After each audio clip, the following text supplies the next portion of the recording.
I am hoping he will be sharing some good news for policyholders as well. Before we talk to Commissioner Temple, let me read the scripture of the day.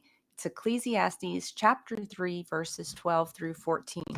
And I have my giant Bible here for that one. All right, it says, I know I know that there is nothing better for them than to rejoice and to do good in one's lifetime. Moreover, that every man who eats and drinks sees good in all his labor. It is the gift of God. I know that everything God does will remain forever. There is nothing to add to it, and there is nothing to take from it. For God has so worked that men should fear him. And I was reading that this morning and just thought about the fact that God has always designed us for work.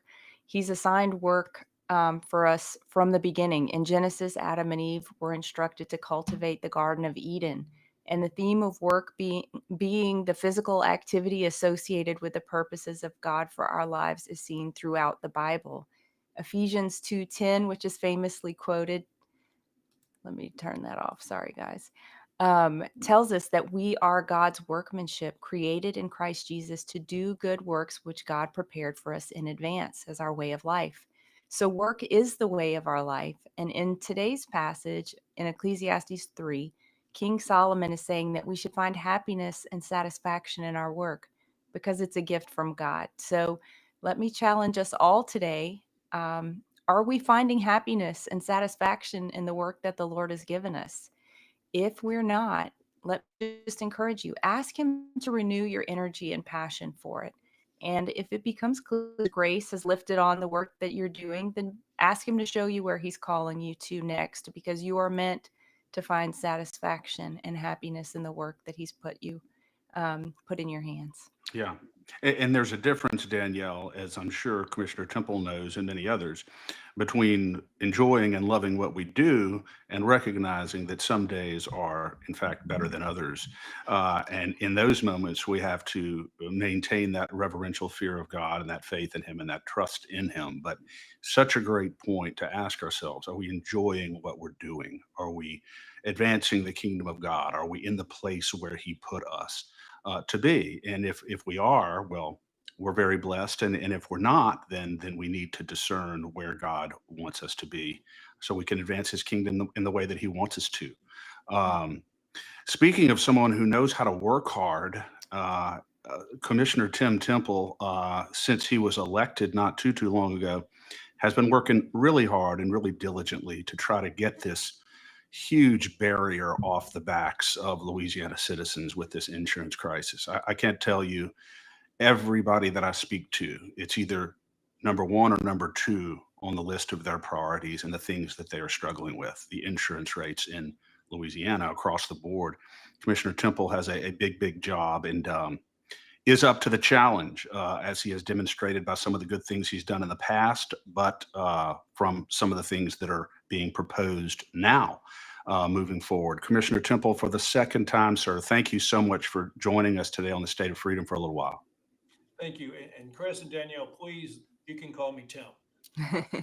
Uh, and look, just what you were talking about just a minute ago there, I can tell you that in the role that the citizens of Louisiana have gifted me as the elected commissioner of insurance, I am certainly honored. I find honor in the job that I have. I don't always find that happiness, as we say, sometimes it's happier. And I certainly don't find, sometimes it's hard to find the satisfaction on advancing legislation as we all want to do to make people's lives better. And the role that I play as commissioner of insurance is to try and do that through helping make the insurance market more competitive for consumers so that they can keep more of those hard-earned wages. We talk, you Yeah. mentioned working hard. I mean, the men and women of Louisiana work hard for the money that they make.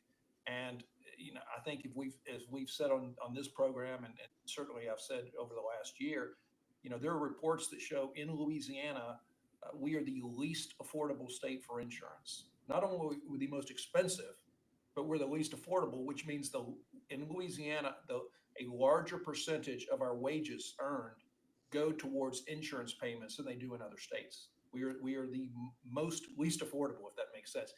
And everybody works hard and for the money that they earned. And, I want them to be able to keep more money in their pocket and go spend it where it needs to be spent, where they know, whether you're the head of your family's budget, an individual, young person just getting out on your feet into the working world, or a business trying to grow and expand. I want you to spend is the least amount of money you can on insurance while buying a product that gives you protection, and you've got the consumer protection as well. But at the same time, you're not spending more than you need to, so that you can redivert those funds. And that is a daily challenge for most individuals and businesses in our state right now. Yeah. And Tim, some of the initiatives that were passed last session, obviously were designed to achieve just that goal ultimately, to allow us to keep more money in our pocket, less money going to insurance companies. Um, we're not seeing an appreciable improvement at this point, based upon what has gone before. Um, but then again, as you mentioned to us on our last show, this is not the type of issue. Insurance is not something that you pass legislation and you immediately begin to see positive results from it. Sometimes these things take a while to get fully enmeshed in policy and in practice. What are you seeing now based upon legislation that you were successfully able to get passed last session? Yeah, and Chris, I appreciate you making that point. Yeah, insurance is slow to change, and you know, when you make positive impacts, it takes a while for those to take effect. But I can tell you that with regards to property insurance, and we had a targeted package of bills last year that we had support of the legislature and the governor behind on the property reform, and we were able to pass, substantial, monumental legislation. And we have started seeing the positive results of that. And just to give you a couple of stats, in uh, 2024, I think we had somewhere around 25 requests for rate increase. That average increase was about 12%. I'm sorry, 6%. In 2023, we had somewhere around 55 requests for rate change, and that average was somewhere around 14%. In 2022, it was either 75 or 83 insurance companies request for rate increase, and that increase was around 23% on average. And so the number of increases, the requests are coming down, and the amount that they're asking for an increase is coming down as well. So we're starting to, it's commonly referred to as bending the curve. We're starting to bend the curve and flatten the curve. Yeah. But So I while they're think, not necessarily going down yet, they're not well, going up either. well, no, but they are going down. I also have 8 companies that have filed for rate decreases for 2025. So Good with news. regards to property, now, eight is only eight out of approximately 100 carriers that are licensed to write homeowners. But, the vast majority of the policies are written by a handful. But I would anticipate that consumers can start to see either a flattening or a decrease on their renewals, or more importantly, shop your insurance and move your carriers. I hear more so than not, is including as recently as this morning, having a conversation with a gentleman about 7 a.m., where he was telling me that he had just recently um, changed his insurance to a different insurance company on renewal and got a substantial rate decrease, and that was here in Baton Rouge. So there are a lot of examples of people starting to see rate decreases. Yeah. It's certainly not statewide, but it is starting to filter through, and it is because of the reform that was passed last year. And you're talking about property insurance now, right? Property insurance, Yeah. homeowners insurance, as well as commercial property as well. And are you seeing any influx in interest in providers coming to Louisiana? I knew that was a big part of what you were trying to accomplish whenever you were running, is to make sure that Louisiana attracts the kind of competition that forces policy rates to go down. Yes, Danielle, that's a great question again. And we have 10 companies right now that have filed, uh, that have not filed, they've gone through and have gone through the process to have the option to start writing homeowners insurance. And look, I don't want your viewers to think that that means that there are 10 new companies that are willing to write today. Right. But the fact that they have gone through the process, they filed for the forms and the rate means, they have the certificate of authority to offer homeowners business. It is an indication that the reform that we passed is working. They don't have to do that. There's, like any business, there's always expense associated when you do that. And typically you don't do that lightly. You do it with a lot of forethought. And so the fact that we have 10 companies that have gone through that process, as well as several other companies, as recently as last week, I was informed by my coworkers here that there is a company that has queried the Department of Insurance on what is the process to to get a certificate of authority in Louisiana to write homeowners. And they said their intent is to go through that process. So it is working. We are, not only do we see companies taking rate decrease, we see new companies, new interests in our state. And look, the theory Danielle, being, Tim, the more competition, the better for Louisiana citizens. Chris, exactly. That is, I have always said the best consumer protection we can have is choice. And by choice, that means if you don't like the way that an insurance company answers their phone, you can change, and you're going to change because of better pricing. If you don't like the premium you get, you can change.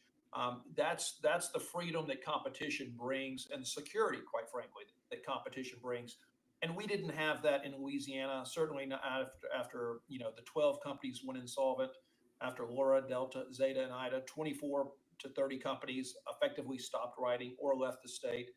There was not a lot of choice anymore, but we're starting to see the beginning indications and trends that companies are interested in doing business in Louisiana once Do you again. have a number in mind, Tim, for how many insurance companies would reasonably in your, if you're setting goals for your office, how many new companies will it take for you to feel like we've got the level of competition we need to be able to compete with other states who have better rates that have similar conditions to Louisiana? Yeah, I think the metric isn't so much on number of companies, but when people start to say that, I've got that choice. Okay. Yeah, it's a very subjective metric, but and again, certainly part of the role of the department and myself as commissioner is to make sure that the companies that do come do business, that they have that financial strength, they have the business plan. I hear people all the time, they say, I just want cheap insurance. But cheap insurance is not there for you when you have a claim, as we saw with the 12 companies that were insolvent.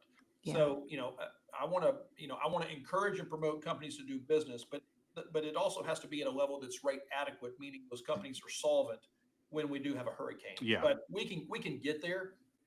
It's working in Florida. It works in Alabama. It works in Mississippi, and it works in Texas. Those states have coastal exposure. Florida certainly went through a crisis after Hurricane Ian. They have dealt with that. Their citizens are starting to see rate decreases, and new companies do business in the state of Florida after reform. Louisiana can certainly expect and should expect the same results. Do you expect, Tim, these companies, these 10 or so companies that we're talking about here, to be doing business in Louisiana at some point this year? I would anticipate that they would. Again, you don't go through the application process and the policy formation, all that lightly. It's not something you just do it on a whim. So if they've gone through it, then their intent certainly is to do business sooner rather than later. That is not part of the process where they have to give us, they don't have to give us a date and say we are going to start writing policies by January 1st or anything like that. We certainly encourage and have conversations with them to promote and ask them to do business as quickly as they feel reasonable. Yeah, and it seems that's the the interest and the commitment are there, which are very positive signs. Yes, sir. And that's the encouraging word that I want your viewers to take from that, is that the signs are there, that companies are interested. And again, if you're a policyholder and and today you have 2 companies that might want to quote your business, when tomorrow you have 3 to 5, that's when the policyholders benefit, because that's when that competition really, if you want to sell your product, you've got to sell it on what you're offering and the price you're offering it at. Yeah. Wonderful. Well, Tim, all eyes are moving toward the legislative session. There's a lot of activity ramping up in Baton Rouge. Has any legislation been filed for the upcoming session that you're promoting? Yes, and you're right. We have April 14th, so we're just a little under 2 weeks before the special not the special, the regular session, which is a fiscal session, begins. But we have been working with legislators for many months, and quite frankly, I've been working with legislators since the day I got in office. We never stopped having conversations around what can we do to improve the marketplace.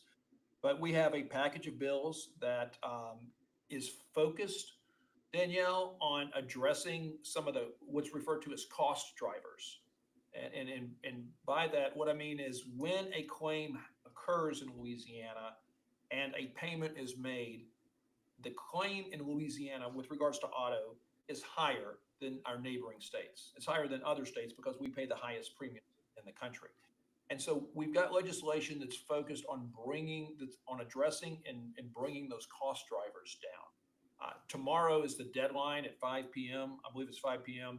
when all legislation has to be filed. Once that deadline's complete and we see that list of bills and we know everything that we've got to work with, I think that Louisiana is going to be in good shape to address a lot of these cost drivers that we've talked about. I can't guarantee the legislative outcome, but I know that I am committed, as well as several handful of legislators that are committed to bringing meaningful reform to rebalance this marketplace so that people can get back to affordable auto insurance. Yeah. Tim, when you say cost drivers, you're talking about the things that drive insurance rates up. And because Danielle and I were talking earlier before the show, uh, anytime an insurance company has to pay more money than it thinks it should have to pay to resolve claims for whatever reason, they always pass those costs down to their policyholders because an insurance company is not going to lose money, unless they absolutely have to. Um, but what about the costs that cause the cost of doing business in Louisiana for an insurance company? Yeah, What do you think the biggest driver of that is? sure. And I want to answer that question, and I will. But if I can just take a step back, Yeah. insurance companies, and we're talking auto. So if they're going to write your Ford F-150, they know that if that vehicle is damaged, they know they've got a lot of, actuarial tables and results. They know what it costs to repair a Ford F-150. They know what it costs to replace a Ford F-150. So there's the physical damage component of it. And then they have to model based on prior, historical data. If you're involved in an accident, what is the statistical likelihood that you're going to be injured, bodily injury? And what is the averages that they have to pay out on medical bills? What is the statistical likelihood that you're going to litigate, hire an attorney?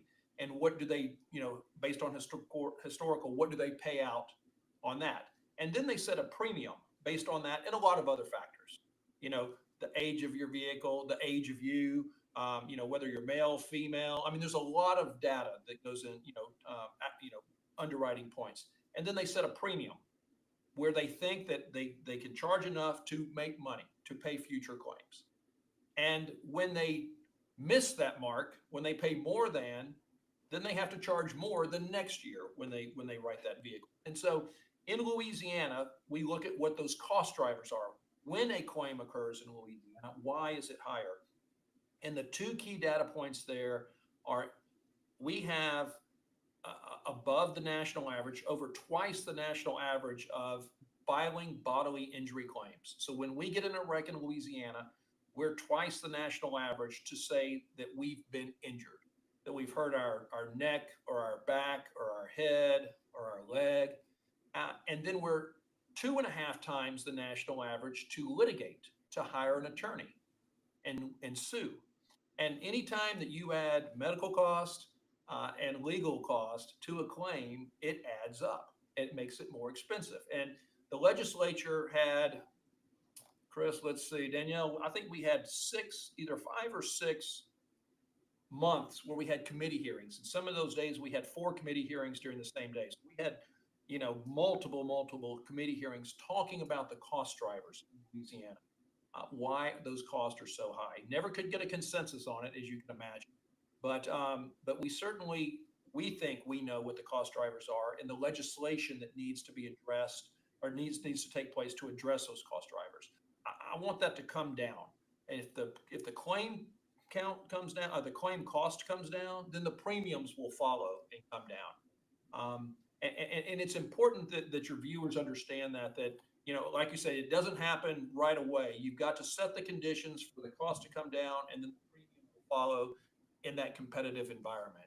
And that's my focus. That's what we're going to focus on this legislative session, is addressing those cost drivers and rebalancing the system. There's no reason that people in Louisiana should pay the highest auto premiums in the country. Yeah, I agree with you, Tim. And I remember you saying this on the last show, that while Louisianans per capita do not get into any more accidents than any other state, uh, they're 2.5 times more likely to end up in court over it, which does nothing but drive everybody's costs up.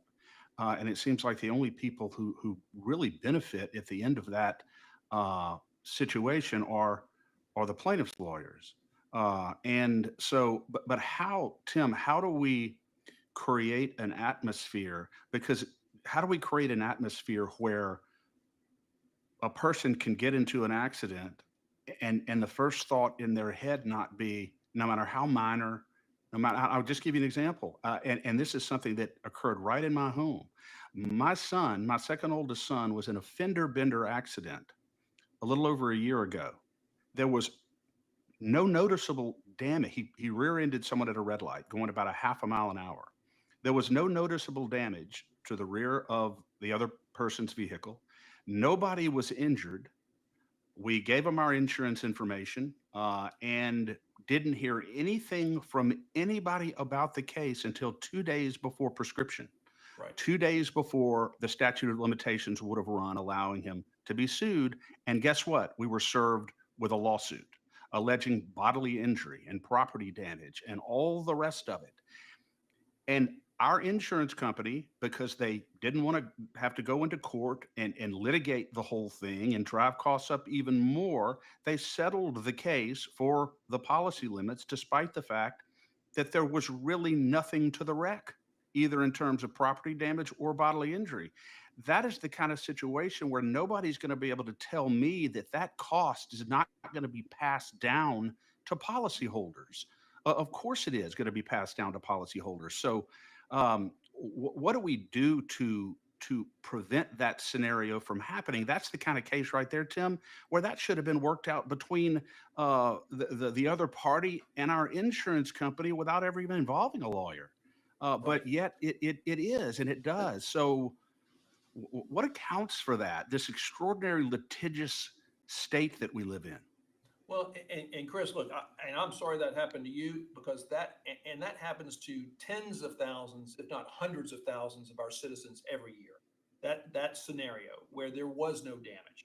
And look, the laws allow it. I mean, we have a bill, and I'm going to talk about a couple of different things on this topic, but we have legislation that says that if you are involved in an accident and you hire an attorney, you have to notify the person that you're suing, the insurance company, and the actual driver of the vehicle, the owner of that policy. You can't wait until, in your case, 2 days before prescription period. You have to let them know so that your insurance company can actually start to interview the claimant and ask them, are you hurt? Are you seeking medical treatment? And start to review the bills that start to, all those expenses that start to incur. Because in your scenario, what happens? That person goes, they hire an attorney, they start to incur all these costs. And at the end of that period, 2 days before, they go to your insurance company and they say, here, we're going to submit a bill for $100,000. And you have 2 days, really 1 day now. You either pay it, settle it, or we're going to court. And so they don't even have time to review and look and see. So what happens? Then that plaintiff files litigation.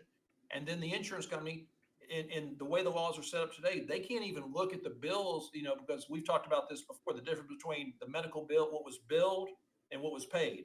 Yeah. We've all seen that explanation of benefits. We see the charged amount and then what our insurance company paid the healthcare provider because of, discounts involved. Your insurance company doesn't even get the opportunity to see what was actually paid. They just get to see the worst case, the billed amount. It puts the insurance company defense team literally on the defense. They don't have the ability to go fight a fair fight in court. And that's part of the legislation that we're bringing about. One is that you have to notify, the defendant when you've hired an attorney and put them on notice. We want to make it so that the plaintiff has to show what was actually paid in addition to what was billed, so that the judge or jury can see, $100,000, and normally it's dollars way higher than that. But $100,000 might seem like a serious injury, but if you see that was only $20,000 was paid out, well, it's not so serious then. So we're trying to bring transparency, and I think that's important. I want transparency around the table. I want insurance companies to fight those fraudulent claims. I want them to have the tools to fight fraudulent claims when they're presented with them. But at the same time, I want insurance companies to pay claims when they know, when it is a serious accident and there are serious medical injuries and everything that the company's at. I want insurance companies to step up, write a check quickly, and help the person that's been injured to recover quicker too. Yeah. So there's a lot of responsibility on both sides to help make this system in balance. And as commissioner, that's part of my role, is to hold at least I can't do anything about the attorneys or the healthcare providers, but I can do my part to help make sure that if the insurance industry, if they have the proper tools to defend and litigate against fraudulent claims, to make them do that and hold them accountable. Yeah. And you're alluding here to, I believe, Tim, HB 34 by Glorioso, Representative Glorioso. That is one of several medical transparency bills. Yeah, and it's and the scenario is this, just for the benefit of our listeners. You get to a trial, and let's say I'll use your figure, Tim. You got $100,000 worth of medical expenses, but only 20,000 of that was paid, and so it's over with. But the jury, as of now, all they see is the original billed amount. They don't know whether that's owed. They don't know whether it's been paid. They assume it's owed, when in reality, only 20,000 was paid and nothing else is owed on it. But a jury is basing its damage award on the original $100,000 billed amount, which seems to me patently unfair. Why should the plaintiff recover special damages for medical expenses that he doesn't have to pay? That's the issue we have there. And if this legislation passes and a jury will be allowed to know what the actual amount that was paid was, then that very well could have a very good effect and probably save insurance companies a whole lot of money across the state in trials, because I don't know many juries. Juries are inclined to award what is fair and appropriate. But I don't see many juries awarding $100,000 in medical expenses if they're no longer owed, because some deal was worked out and they paid 20% of those.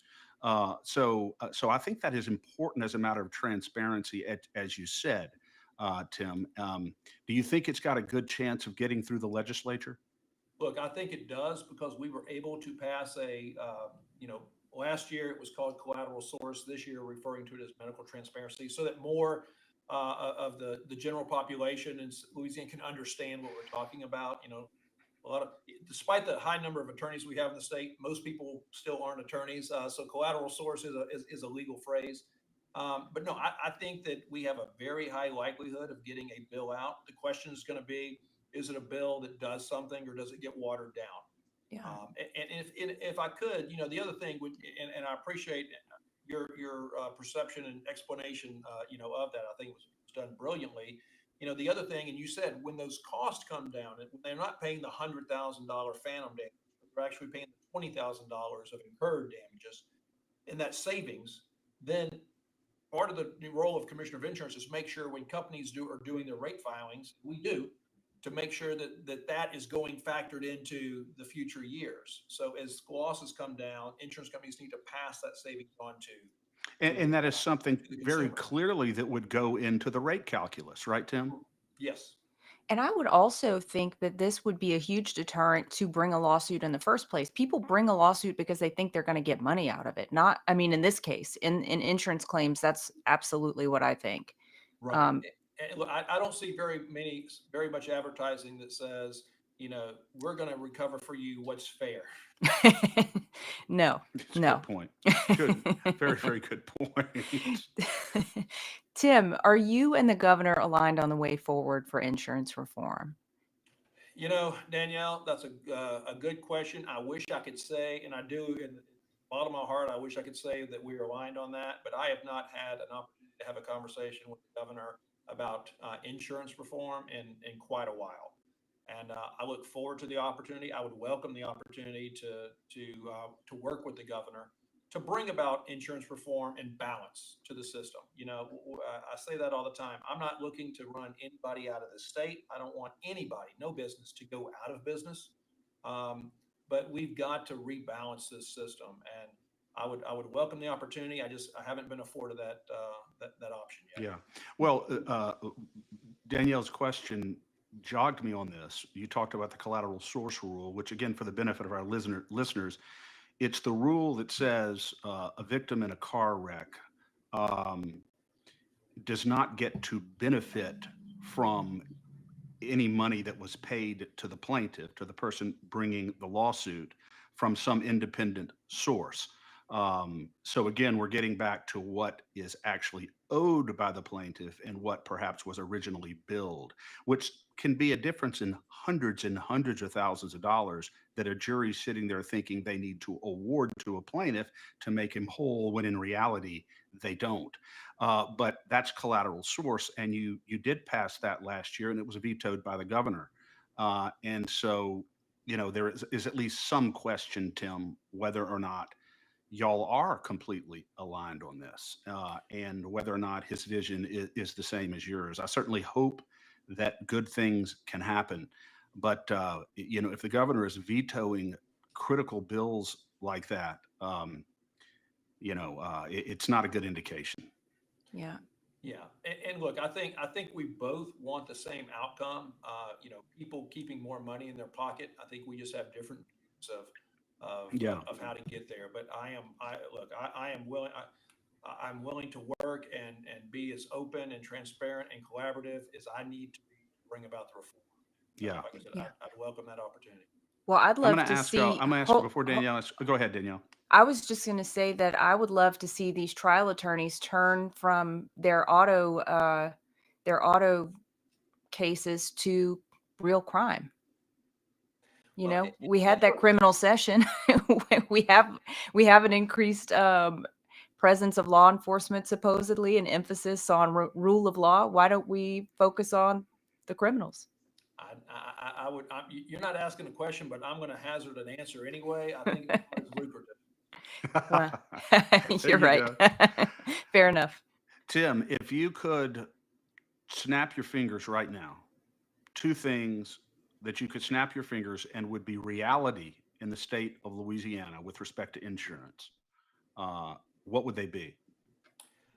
Ooh, that's a good one. I would say the first would be that we change that with the snap of the fingers, we could change the culture of our state, and that people, when they have a claim, they go through the process of working through the claim with the insurance company. And at the end of that process, if they didn't receive the restitution that they are truly owed for whatever the actual damages, whether it's your car, your home, whatever, that if they didn't receive it, then they went through the litigation process, the legal restitution method. That would be the first one. I think the second one would be just to have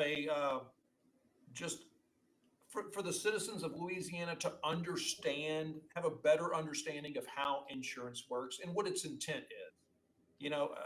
I think a lot of people view it, and I know, and the reason I'm saying this is because recently there was a gentleman that came from out of state and testified at, I think it was the judiciary hearing, and he was viewing insurance almost as an investment. Like you pay and you expect some type of return out of your insurance product. And if you aren't getting what you paid, at least what you paid out in premiums, then it's a bad, it's almost like it was viewed as a bad investment. And I think a lot of people believe that. And so it would be just for people to understand, have a better understanding of how insurance works, what its intent is, to make you whole, not better. And understand that insurance is also a business. We want them to make money. There's a lot of legislators over there that think that insurance companies making a profit is some type of bad thing, and it's not. It's a business like anybody else. They have employees and they buy Louisiana bonds, and they pay commissions and taxes and everything else. And we want companies, I want any company, as long as it's illegal, to be profitable. And so I think it would be kind of a holistic, just a general sense of people understanding, a better understanding and knowledge of the industry. Yeah. Yeah. And sorry, Chris.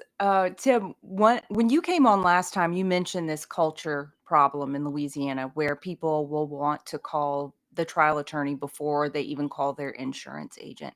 And I thought, wouldn't it be great if there could be a public service project where, like a public service campaign, where insurance companies partner with your office to put up billboards, as many billboards as there are trial attorney billboards that say, call us first. We want to make things right, and let that start permeating the general psyche of people so that, I don't know, maybe that it would make a difference. Well, and Danielle, look, I'm going to give you credit for this because we did have that conversation, and it's something that we've talked about internally here at the department. If there's a way that we can, promote people letting the process work the way it's supposed to, but more important, and I have had this conversation on many stages across the country, as well as in some of the global reinsurance markets, that I want, and I've said this to insurance companies, I am like a lot of people. I'm worn out of seeing, all the various advertisements for jingles and birds, and you've got. I'm not going to call out any insurance companies by name, but Flo and Jake and Martin and Mayhem. I would, and I say this to insurance company execs, I would like you to spend more money on positive messaging. Let's see commercials about the people that called and had a successful claims resolution. Look, I'll tell you this. I was with the commissioner of Oklahoma, Glenn Mulready, just recently, the last couple, actually it was, if you remember 2 weeks ago, or 3 weeks, the wildfires, those winds that were pushing Yeah. wildfires through Texas and Oklahoma. And the commissioner, we were meeting on a Sunday, and the day before, Saturday, he had been in Oklahoma, out in some of those communities where the wildfires, the winds had swept through, burned their houses down. And he said it's Saturday. He's out there talking to people. Their homes are still smoking.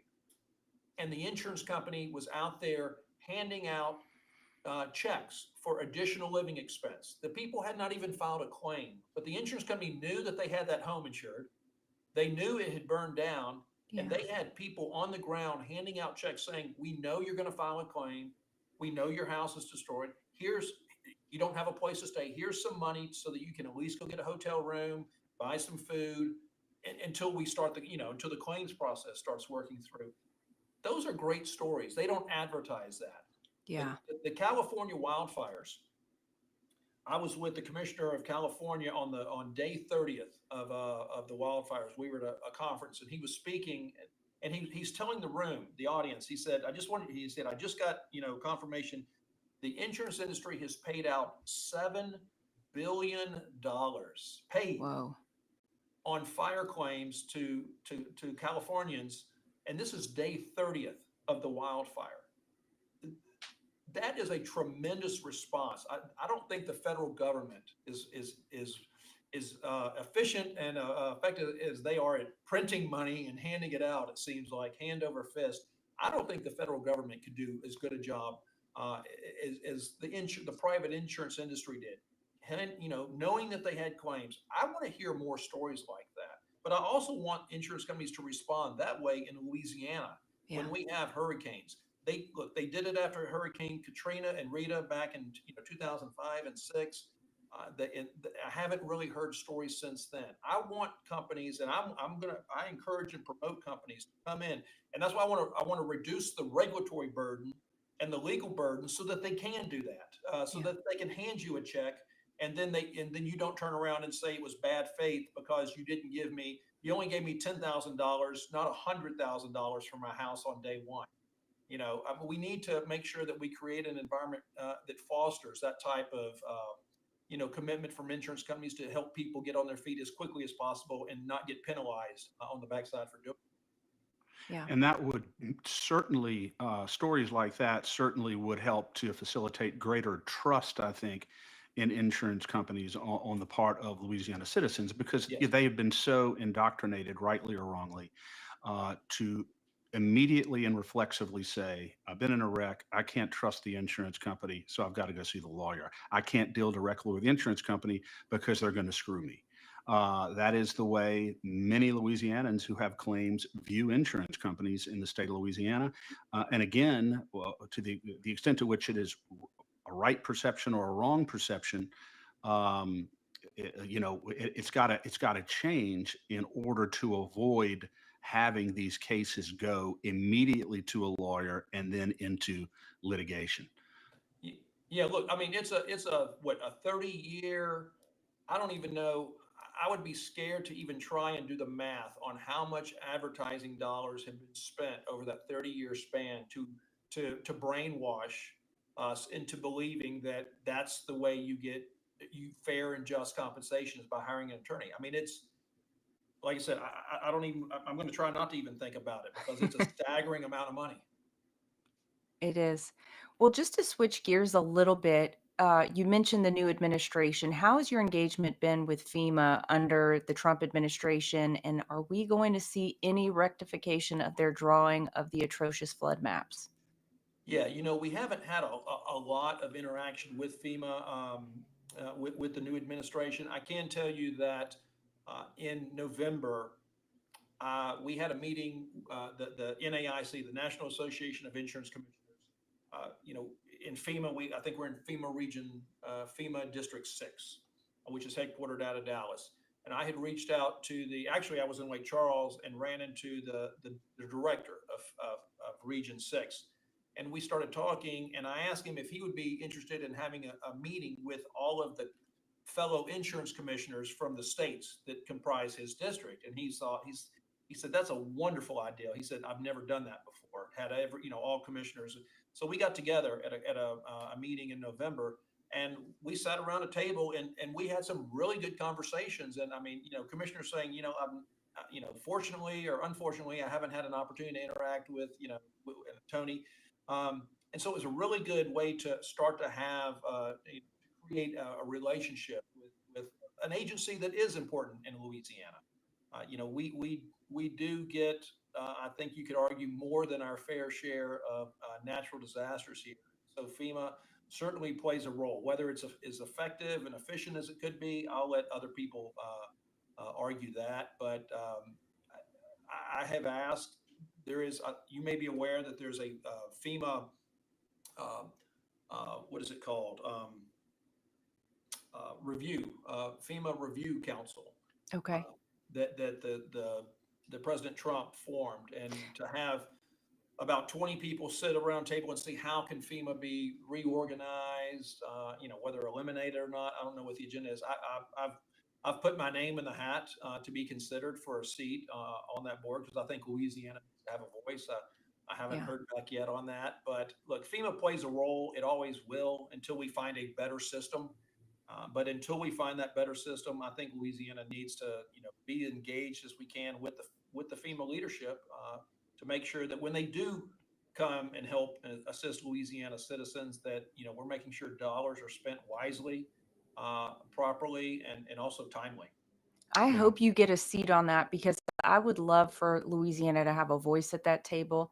I think that given the Chevron doctrine being overturned, that FEMA should not be even drawing flood maps in the first place. And I would love for our state to sue on that premise. But it hasn't, to my knowledge, it hasn't happened yet. But if you know someone willing to file that suit, let us know. I'm surprised that Louisiana hasn't done that yet, but I'll have some conversations here. But yeah, I think that, like I said, until we find a better efficient, I am a believer. I'd like to see more of that responsibility and dollars come back to the state level. But at the same time, you've got to have some. I mean, they are until as long as they're federal dollars, you've got to have some oversight. It Yeah. just doesn't need to be burdensome oversight. Yeah. Well, Tim Temple, I know you know that you know only too well that insurance rates in Louisiana are absolutely crushing citizens across the state, and there has to be a resolution. And hopefully, you'll be the one to deliver to Louisiana citizens. And I know they'd be indebted to you for a long time because many people are barely keeping their head above water right now on the insurance stuff. But before we let you go, I want to make a couple of quick announcements here. On Tuesday, we'll be back at 10 a.m., our regular time, to do our normal State of Freedom legislative preview, and we'll cover some of your bills in that, Tim. And also tonight, we are looking at 6:30 at the Courtyard Marriott in Houma for an election security meeting to determine what we need to do to fully secure Louisiana's elections. And God knows we need it, and it's time. Tim Temple, God bless you, sir, and thank you for joining us today and for your good work. Well, Danielle, Chris, thank y'all for the opportunity as always, and I look forward to next time, and we can give you an update on where we are legislatively. Thank you, sir. Perfect. All right. Thank you, Tim. Thank you. That was great. You just let us know anytime you want to come back by